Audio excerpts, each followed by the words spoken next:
Olá pessoal, esse é o programa Painel da Cidadania, programa semanal que tem como objetivo contribuir para a formação da cultura cidadã.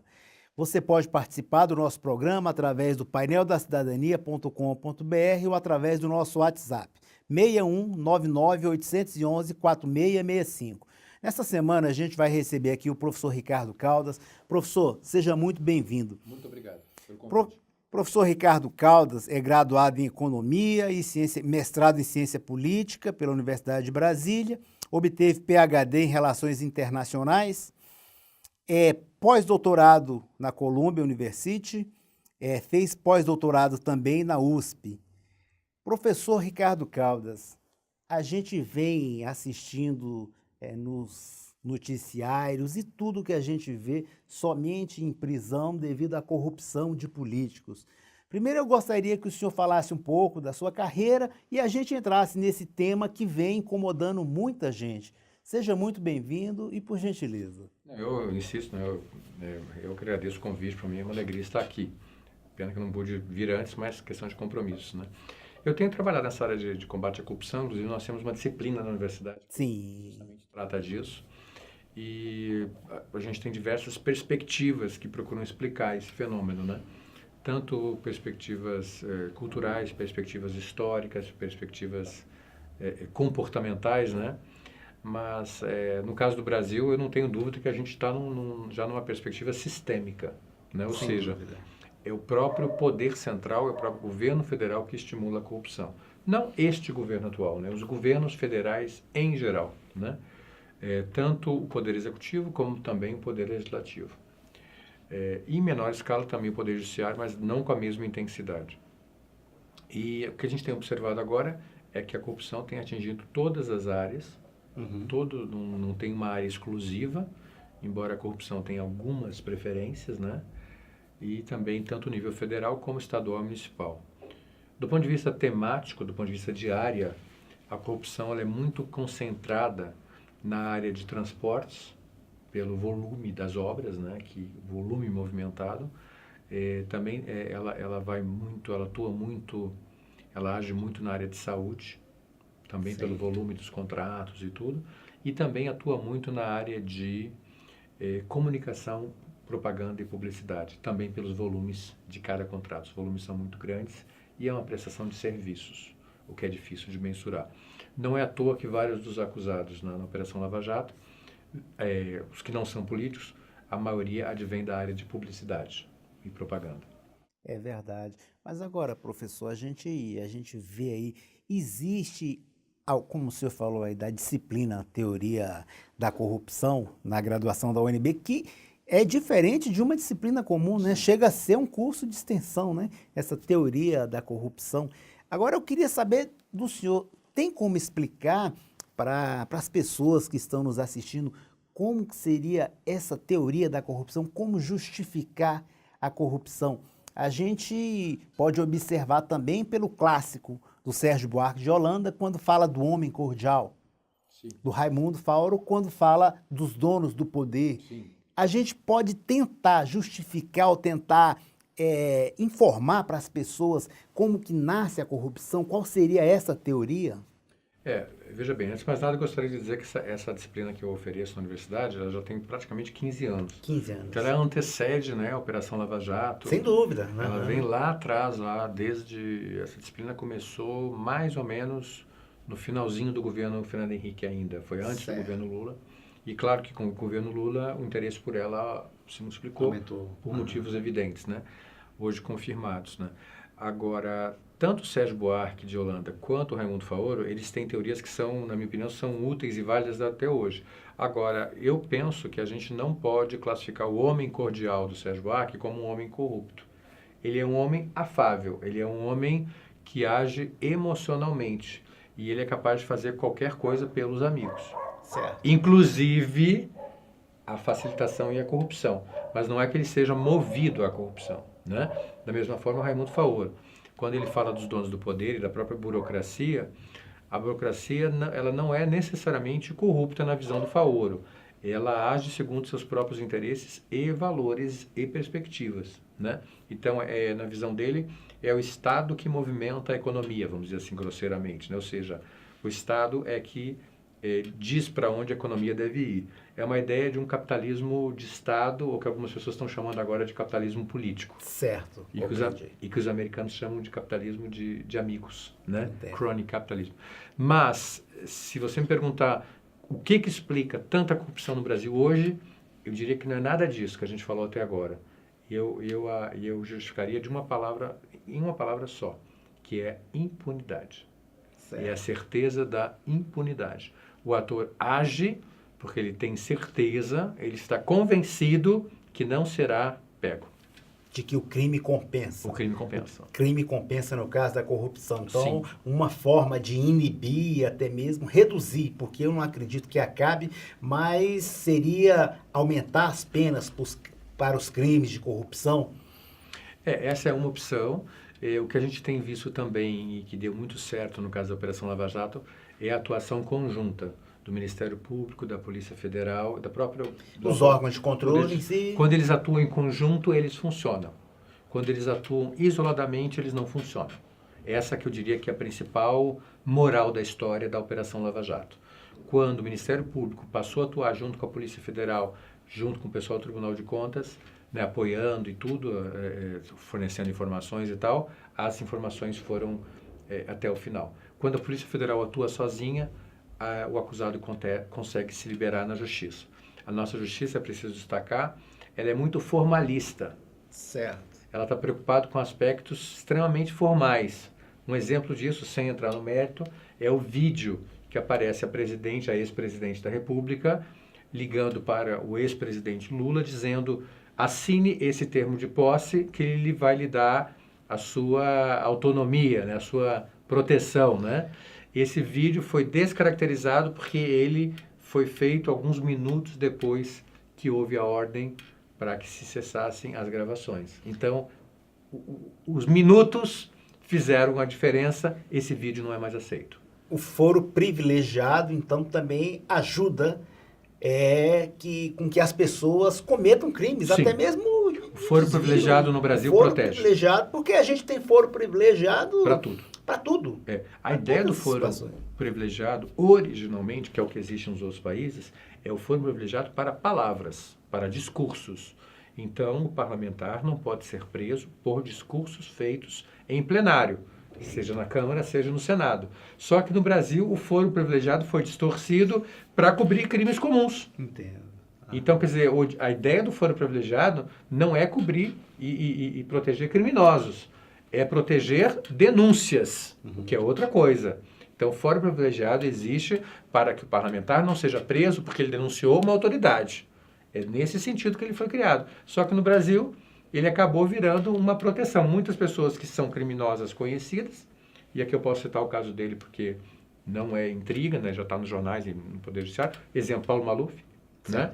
Então, ele busca o Poder Legislativo não para dar uma contribuição, mas para se defender das acusações que existem no Brasil e no mundo todo. Ele é uma pessoa que não pode sair do país, porque se ele desembarcar na Alemanha, ele está preso. Nos Estados Unidos, ele está preso. A Interpol já deu ordem de prisão para ele, menos o Brasil. É terrível. Porque no Brasil ele conta com fórum privilegiado.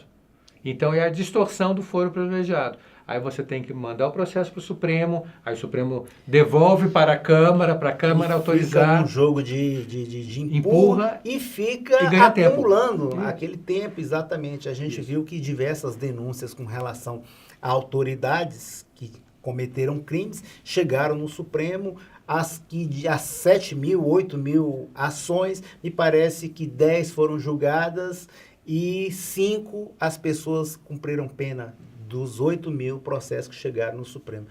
Professor, agora a gente vê também que, com relação à corrupção, a gente vê que muitos agentes públicos tentam misturar o público com o privado. Totalmente. Traz o privado, leva para o público uma extensão do privado, uma extensão das ações dele.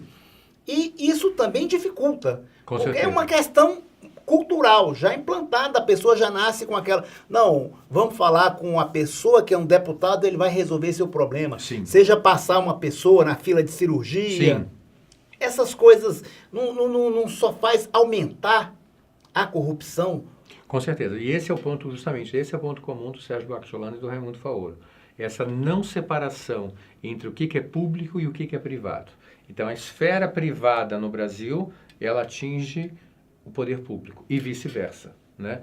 Então, enquanto a pessoa não souber separar o que é uma atuação pública e o que é uma atuação privada, você vai ter esse choque de interesses o tempo todo. E, para isso, a gente precisaria, não sei se mais leis, mas talvez mais campanhas, né, de separação de interesses públicos e privados, mas é uma questão que só vai mudar com o tempo. A Lava Jato, eu penso que ela está sendo educativa nesse sentido, ela está mostrando que tem que haver limites, mas, para nossa surpresa, a gente tem observado que os crimes continuam durante a Lava Jato. Sem dúvida. E esse ano nós tivemos várias provas disso, de pessoas que foram gravadas tentando barrar a Lava Jato ou cometendo crimes durante a Lava Jato. Tentando obstruir a justiça, ou tentando cometer novos crimes mesmo. É terrível. A gente se relacionando com pessoas que estão sendo investigadas e pedindo novos ilícitos. Ou ilegais, ou, no melhor cenário, antiéticos. Né? Sem dúvida. A gente tem acompanhado aí, a gente viu o caso recente, quando o presidente Temer, que no mínimo prevaricou ao receber um empresário no Palácio do Planalto, em altas horas, né? Ele poderia ter chamado, ligado para o ministro da Justiça, ou ele mesmo ter dado voz de prisão, quando o empresário falou que estava pagando para um prisioneiro, né? No caso do Eduardo Cunha, estava pagando para ele, para que ele mantivesse em silêncio, alguma coisa assim. Então a gente vê que a corrupção ultrapassa todos os limites. E como você falou aí agora há pouco, tudo isso depois da Lava Jato, prisões, várias prisões. No meio da Lava Jato. No meio da Lava Jato, prisões acontecendo, coisas assim inacreditáveis. Professor, o senhor falou aí que uma das maiores causas, os maiores motivos de corrupção vem das obras públicas, saúde e publicidade. Agora, uma questão também com relação ao financiamento de campanha. Sim. Muitas vezes a gente vê aí empresários presos a certos candidatos, os quais foi financiado por esses empresários, e esses políticos que foram eleitos com recursos dessas empresas melhoram contratos, Isso. fazem com que esses contratos, para pagar, Isso. dar o retorno a esses empresários. Sim. Uma forma seria o financiamento público de campanha para tentar reduzir essa corrupção? Eu não vejo as coisas dessa forma, mas se me permite, eu gostaria de fazer um comentário anterior sobre a Por questão do gentileza. presidente da República. Ali nós temos um exemplo claro de tudo que nós estamos falando. Tudo de errado, né? Exato. O presidente não pode receber um empresário às 10 horas da noite, às 11 horas da noite ou meia-noite na casa dele. Certo. Se ele está recebendo como presidente, o lugar é o Palácio do Planalto. Sem dúvida. Uhum. E se é por causa da função, então o horário tem que ser horário comercial. Uhum. É a partir das 7h30 que ele chega no trabalho, ou às 7 horas, e às 7h30 da noite, 8 horas da noite, até o horário que ele ficar no Palácio do Planalto. Se mas eu trabalho até às 11 da noite. Ótimo, então receba no Palácio do Planalto. Uhum. Você não pode despachar em casa, privadamente ou secretamente, assuntos que são de interesse público. Sem dúvida. A questão da voz de prisão, eu diria que são poucos casos de agentes públicos que fizeram isso. Exato. Teria que ter... Que chegou ao meu conhecimento, pouquíssimos, né? Assim, são raros os casos que eu tenho ouvido falar, né? Sobre o teor em si, se a gente for entrar no mérito, é realmente lamentável o nível que chegou a política brasileira e a interação entre o agente público e o privado. Em qualquer país civilizado, o presidente sairia só por causa da conversa, independente de ter prova de qualquer coisa, independente dele ter cometido o crime ou não. Porque o nosso padrão no Brasil do político, ele virou o padrão criminal. Você é criminoso, não sou criminoso, presunção de inocência, ainda não fui acusado, não fui julgado, etc. Continuo como estou. Ora, é de se esperar que o padrão do político seja acima da média nacional, não igual ou pior. Né? Quem está dizendo não sou eu. Isso é o regimento da Câmara e do Senado. Eles tratam do parlamentar, do deputado senador, que eles têm que seguir o decoro. A lei não precisa nem dizer, porque é óbvio. Mas eles têm que fazer mais do que seguir a lei. Eles têm que seguir um comportamento ético. Eu sempre dou o exemplo da mulher de César. Não basta que ela seja honesta, ela tem que parecer honesta. Então é o caso dos políticos brasileiros. Eles não têm que simplesmente ser honestos. É mais do que ser honestos. Eles têm que ser honestos e tem que ter um comportamento, uma conduta que não ter dúvida, deixar dúvida que eles são honestos. Então, o padrão do deputado e senador é o decoro parlamentar. Eu sempre cito um exemplo. Imagine um deputado aparecendo nu numa revista masculina ou feminina. É crime? Não é. Não é crime. Mas certamente é antiético. Antiético. Percebe? Então, o padrão para o parlamentar não é o mesmo padrão para o cidadão. Ele tem que ter um padrão acima da média, que é o padrão do decoro. Então, tem certas coisas que um parlamentar, ou vale a mesma coisa para o ministro ou presidente, não pode ou não deve fazer. Não porque seja crime, mas porque não é um comportamento aceitável para a sociedade. Entendo. Não é?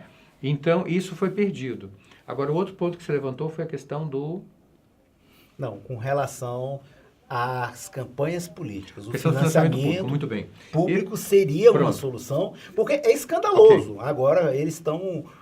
a proposta é de criar um fundo de 3 bilhões e meio. Muito mais. Já passou de 3. Exatamente. O que seria... Hoje, o voto custaria 24. Na época do ex-senador Pedro Calmon era R$14. Já passou para 24. Daqui a pouco é 50. Já está se falando em 7 bilhões 7 agora, bilhões, a última exato. vez que eu vi. Aham. Muito bem. Eu penso o seguinte, uma das raízes da corrupção no Brasil, a origem dela está no nosso sistema político e as próprias regras eleitorais. Então, o comportamento promíscuo começa durante a campanha. Quando você promete alguma coisa em troca da pessoa que financiou a sua campanha. Então, ali começa a promiscuidade, não é depois que a pessoa foi eleita. É já na busca dos doadores.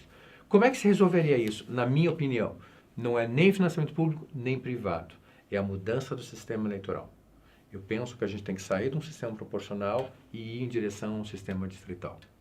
Reduzir o tamanho da circunscrição, o tamanho do distrito. Distrital misto ou distrital puro? Eu já defendi o misto. Atualmente, eu confesso para você que do jeito que as coisas caíram, né, do jeito que os padrões caíram, um misto, se fosse adotado no Brasil, não resolveria mais. Eu também concordo. Ele resolveria talvez há 20 ou 30 anos atrás.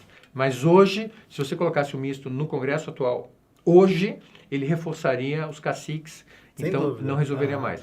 Eu defendo hoje o distrital puro. A minha opinião também é essa. Só que no Congresso, infelizmente, o pensamento que prevalece hoje, inclusive com o apoio do presidente da Câmara, é o do distritão. Distritão, eu acredito. Que é o reforço do poder econômico. Exatamente. E também um ponto, né, já dá uma colher de chá, né, dá uma grande vantagem para quem já está no Congresso. Sem dúvida. Porque se você vota nos nomes e vota nos nomes mais conhecidos, é claro que os que já estão no Congresso já são mais conhecidos do que os que estão fora. É óbvio, como diria o finado e saudoso Nelson Rodrigues, né? É o óbvio ululante, né? Que salta aos olhos. Então, é claro que eles estão fazendo esse distritão para reforçar, já dar um pontinho de saída, um pontinho ou vários, né? De saída para quem já está lá. Porque quando você colocar na urna, quem que você vai votar? Você vai votar no nome que você já se lembra. Primeiro que lembra. É o fulano, é o cicrano, é o joca, é o maneco, é tal, que já estão lá dentro. Então, eles deram grandes dianteiras, vamos dizer assim, para quem já está lá. Perfeito. Eu sou radicalmente contra o distritão, só queria deixar assinalado isso. Ele não tem referência na literatura. Existem 1 ou 2 países no planeta que usam esse sistema. Da última vez que eu pesquisei, o único que eu encontrei citável foi o Afeganistão, que eu não sei se a gente vai virar, vai ter o Afeganistão como modelo de democracia para o Brasil agora. Mas no Brasil tudo é possível na área política, né? Então talvez a gente agora siga o Afeganistão. Como é que iria funcionar o distritão num estado do tamanho de Minas Gerais? Que são diversos municípios. Não, vou votar no deputado do município tal. Não, mas na verdade o distritão é uma completamente... Mas é uma réplica do sistema atual, o distritão. Só que com um agravante.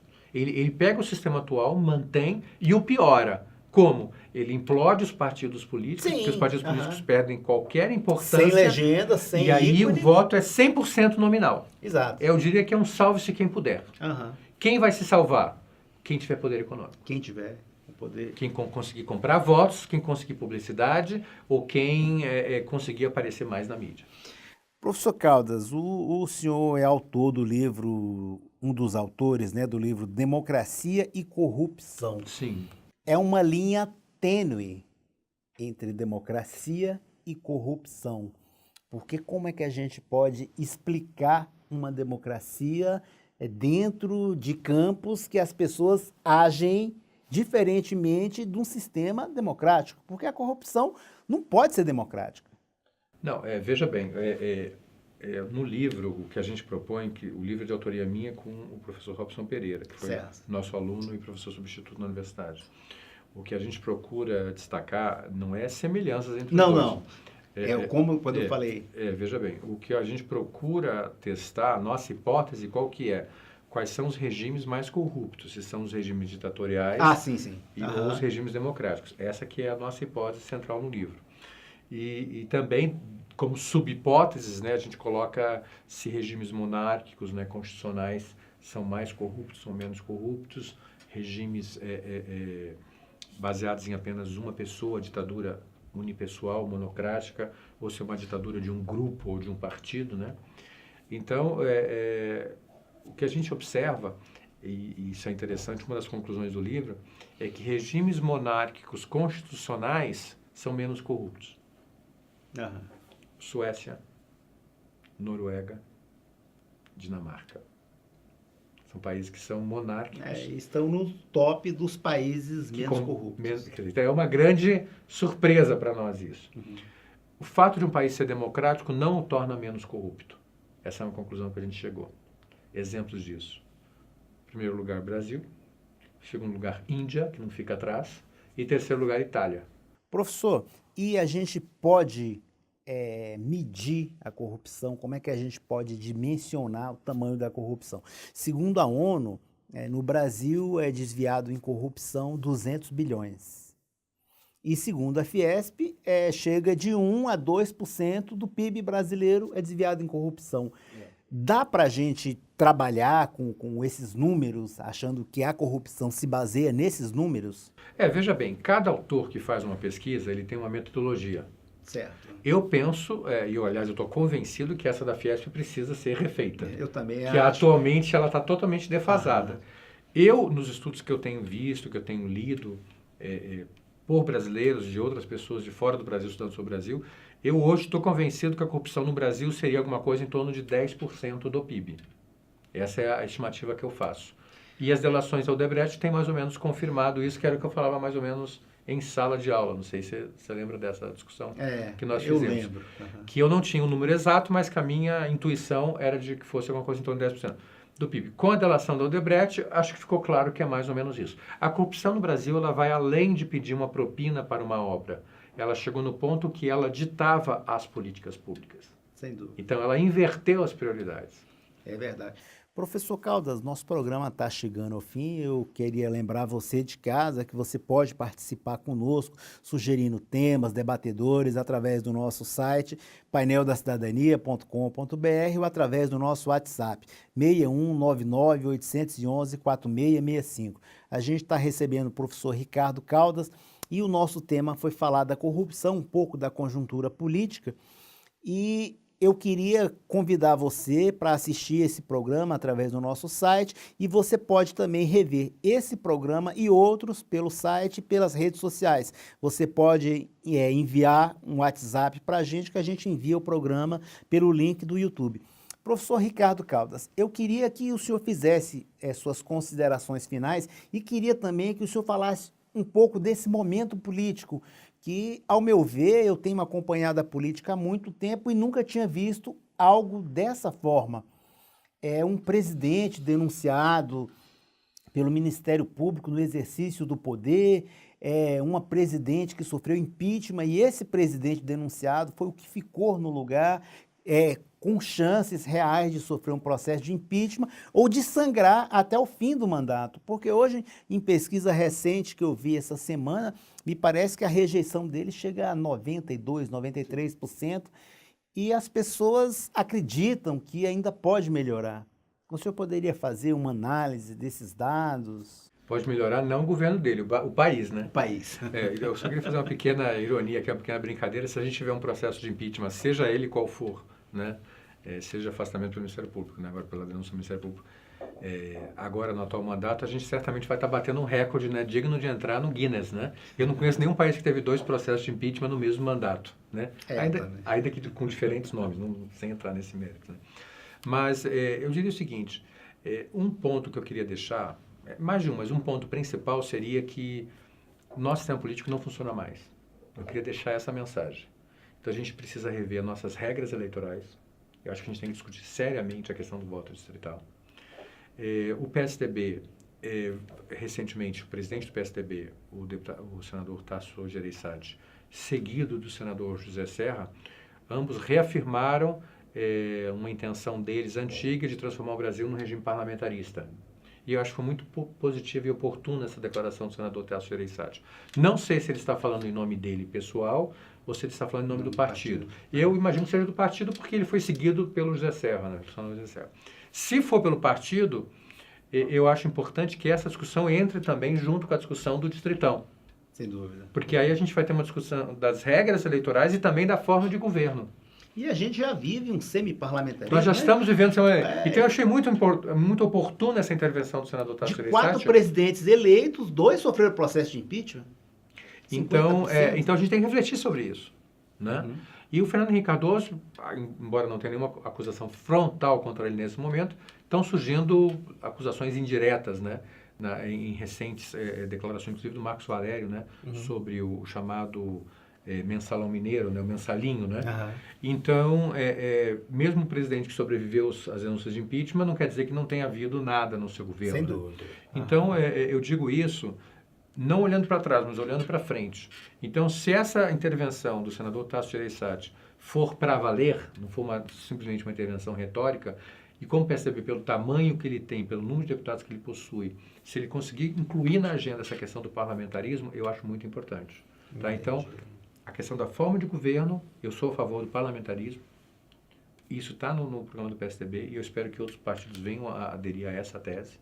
E a questão da forma de eleição do sistema eleitoral, a gente passar não para o distritão, mas para o distrital. Se o distritão for um remédio só para o ano que vem, eu acho menos mal, se ele for um primeiro passo em direção ao distrital. Eu aceitaria por uma eleição, mas não para sempre. Não. Se for para sempre, seria a implosão da representação no Brasil. Verdade. Professor Caldas, agora uma última pergunta aqui. Hoje, todo lugar que a gente anda, as pessoas estão tomando... ojeriza a política, não querem saber de nada, não querem saber de nenhuma discussão.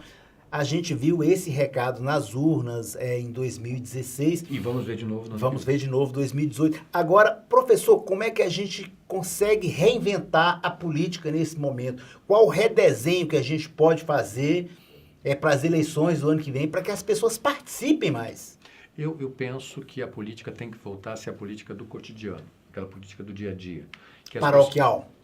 Não nesse sentido, não foi isso que eu disse. Eu disse no sentido de que as pessoas têm que ter gosto pela política. Sim. Como há 20, 30, 40 anos atrás, as pessoas iam visitar as outras pessoas para discutir política na casa dela, porque política era uma coisa saborosa, era uma coisa agradável. As pessoas iam tomar um café, no caso de Minas, né? Iam comer um pão de queijo para conversar sobre o governador, sobre o prefeito. Era uma coisa familiar. A política no Brasil deixou de ser familiar e virou um caso de polícia. Então ela saiu das páginas 2 e 3 e foram para as páginas de coluna policial. Então eu acho que a política no Brasil ela tem que sair das páginas policiais e voltar para as páginas da família. Ou seja, a política tem que estar de acordo com a vida dos eleitores. Então os eleitores têm que se sentir identificados com o político, com seu candidato a vereador, ou no caso de Brasília, com seu deputado distrital. Então, por isso que o voto distrital é tão importante, porque ele reaproxima o eleitor do seu político local. Então, a política deve ser também local nesse sentido. Agora, local não quer dizer que seja necessariamente paroquial ou uma coisa simplesmente de vereança. Né? Sim. Nada contra a vereança, ela é importante também no ponto de vista das cidades. Né? E esse redesenho, como é que a gente pode ver? Pelo voto distrital. Pelo voto distrital? Isso. Ah, tá certo. Eu queria agradecer ao professor Ricardo Caldas, agradecer a você de casa. Fiquem bem todos, tenham um forte abraço e até a próxima semana.